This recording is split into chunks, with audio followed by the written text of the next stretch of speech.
Good evening, viewer. Welcome to our Glory Globe TV. Here's the breaking news. Yes, does a recession in Europe hurt the US?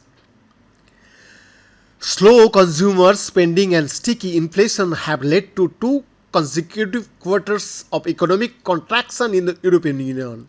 That means that the Eurozone fell into a recession over the winter months and growth this year is likely to be weak. Economists say that the recession is mild and the broader European economy has managed to avoid a serious downturn, but they are also focused on the spillover effects onto the United States and the global economy. If Europe sneezes, the economist asks, is it possible that the United States catches a cold? The answer, said Federal Reserve Bank of New York economist Jose Akension Paolo Pesentri, is more like when Europe catches a cold, the rest of the world sneezes. What happening? The 20 countries that use the euro fell into a mild recession around the turn of the year as high inflation discouraged consumer spending and governments tightened their purse strings, according to a recent revision of data. That means both the Eurozone and the whole of the European Union are now lacking the US economy.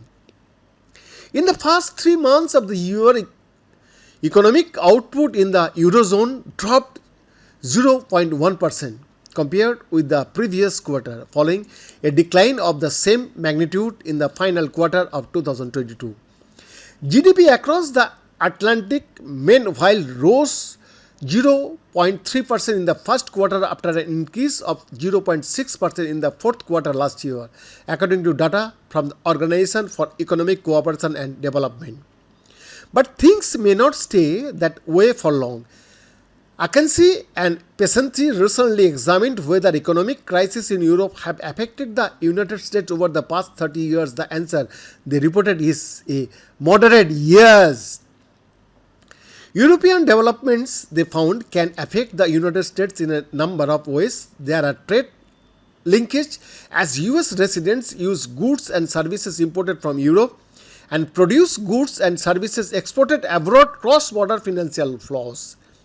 When US banks and business lend to and borrow from Europeans, and European financial institutions can also be interpreted. Exchange rates also influence US inflation, and global confidence shocks can have a knock-on effect. Take 2012, for instance, when Europe fell into a multi-year debt crisis. Concern about fiscal health in Europe, especially in Greece, led to a credit crunch across the continent that concerned the US Federal Reserve. Yes, in the minutes from the Fed's September 2012 meeting, they spoke about their fear of contagion. Behind this report, Glory Globe TV, Delhi, India.